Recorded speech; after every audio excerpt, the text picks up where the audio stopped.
In this video, we're going to learn how we can look up multiple rows using multiple criteria. So here we have everything set up. We have a data sheet with a list of order transactions. And at the bottom, we have a lookup based on two criteria. One is the customer and then the product. So based on the selection, it displays the order details. So if I just go in and change this to company D and change the product to doublers, you can see that it updates it accordingly. Perfect. So let's go at it step by step and see how we can arrive at this. So the first step would be to identify the Boolean values using the criteria. So the only difference here is that we have two criteria to work on. So let's go ahead and do this formula and then we will explain it a little more in detail. So the first criteria is select the company. So we'll freeze the cell and we'll check whether it equals any of the customers in our table. And then what we're going to do is we're going to multiply this with the next criteria. Okay, so we'll multiply that with the next criteria. Function f4 will freeze the cell equals the product. Okay, then I'm just going to put a bracket around it. Okay, so now when I execute this and if I run function F9, I can see that it stands true for the second and the fourth row. So is that right? So if you look at it, 1001 is the second row and 1003 is the fourth. So it is correct. So it has actually fetched true values for the correct rows. Okay, so now we need to understand what is the logic behind this. For that, we'll just do this manually. So we'll select company D and here I'll put in product as doublers. Okay, so company D we'll mark wherever it is true. So it is true for the first three, and for doublers it is true for the first, second, fourth and fifth. The remaining are all false, so we'll just mark them. Okay, perfect. So now the whole idea is we want to get only ones. So for that we can just multiply the Boolean values that were returned for both of these criteria, because 1 times 1 is 1 and 1 times 0 is going to return a 0. So we'll just multiply it. Okay, I'll just put short forms here.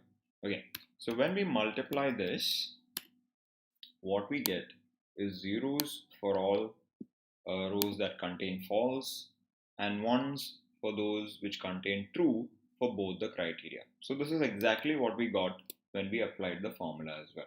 Okay, so since we've got that sorted, we'll just go ahead and work on the next step, which is to extract row numbers of the matching transactions. So we had seen this in the previous video as well. So we'll just select the rows here of any one column and then we'll minus it by 1 because we are only referring to the rows of the data table.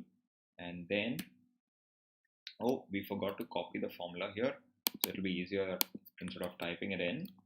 Okay, so we'll just say a row of this particular column minus 1 divided by the Boolean values that we have extracted.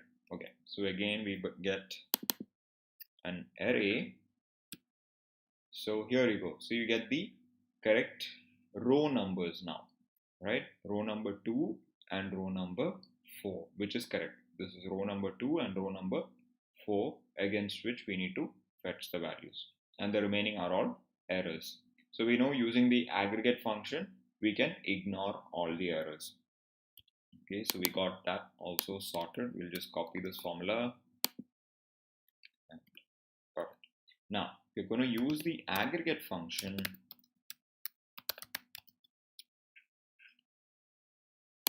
Okay, function number 15, 6 to ignore errors, and the array formula we already worked on, we'll just paste that. And the K series, the sequence, I want the first one. For now, I'll just mention it as 1 and press enter. Okay, so I get the second row, which is right. So the first row it's going to pick up is row number 2 for these for this criteria. So let's go and change this and see. Let's change this to company L. So company L, the first record is in row number 1 of the table. So yes, it's picked up the first row. So it's working exactly how we wanted. And then the next step is to use the index function to extract the desired column information. So we'll just copy what we have worked on, and then let's go to index, and the array is orders, row number, so we don't have to manually type in the row number, we'll just copy the formula that we worked on, and column number, we'll just take the order ID for now. Order ID is the first column in the data table, so we'll just manually type it in for now. Okay, there you go. So it's picked up the first order ID. So if I just go and change this, I can see the values are changing. So up to now, our formula is working perfectly.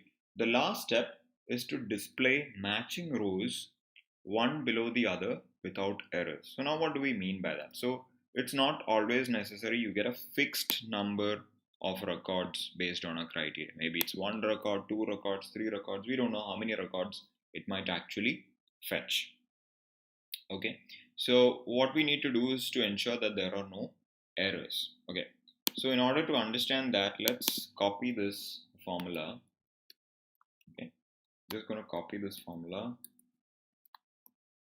over here. I'll just get rid of this for now. So here, if I were to drag it down,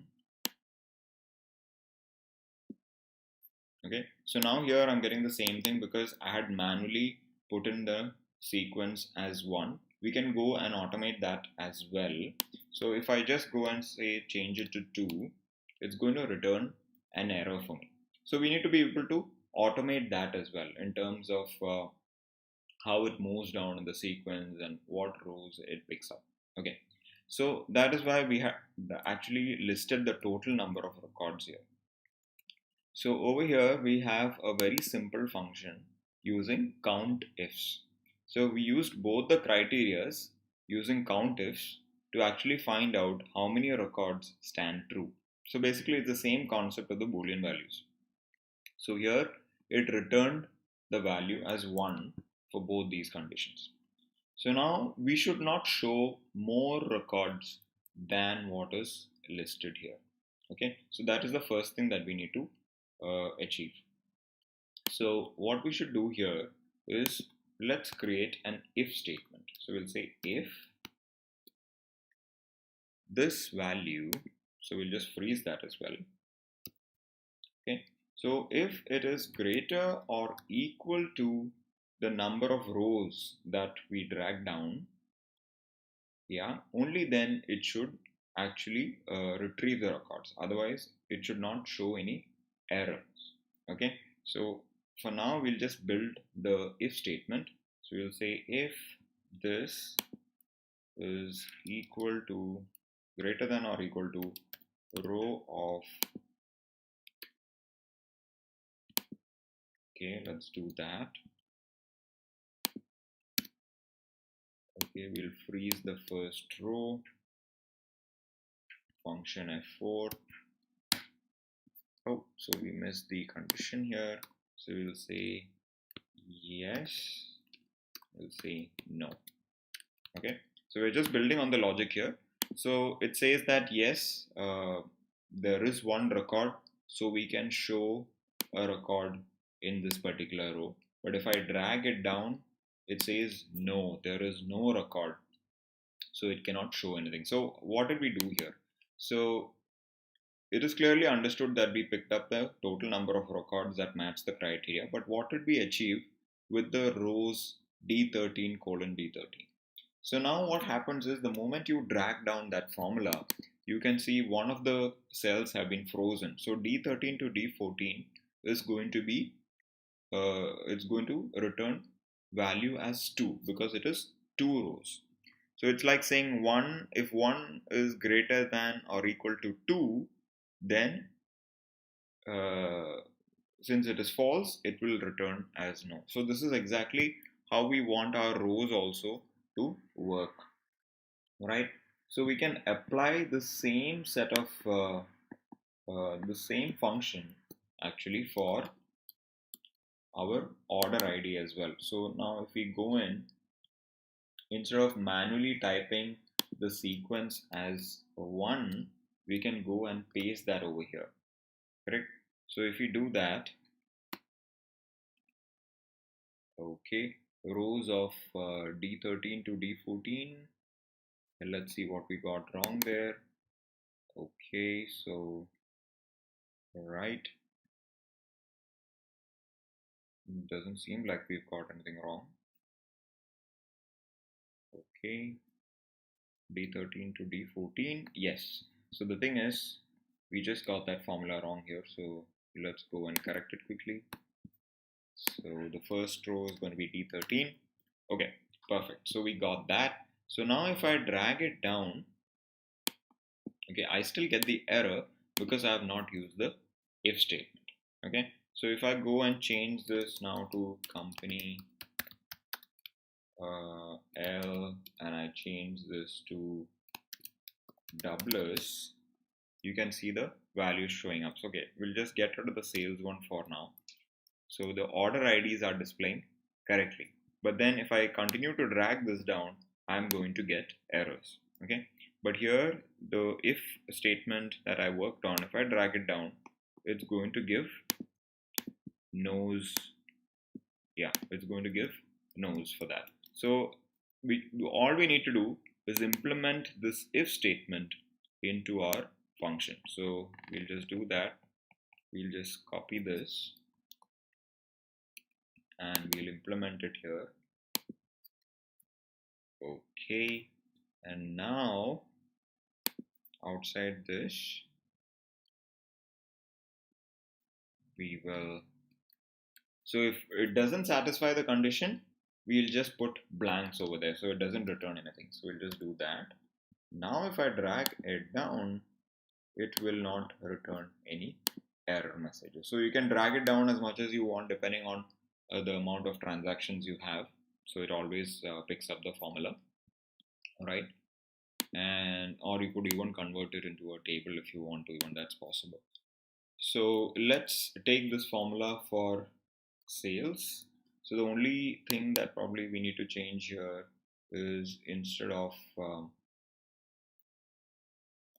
order ID here, so we have the order ID, we have the customer, and we have the product. So we just need to change the column number here. So we change the column number and we are good to go, right? So this is how we go about it. So if you don't want to manually give the column number, you can also use the column and indirect function. So we skip that to keep it simple for now. So this is the series of steps that you would be following. So when you have multiple criteria and you want to display the rows one below the other, there are just about 5 simple steps to go ahead with. So once you build a logic like this, it'll be very easy to work with even very complex criteria.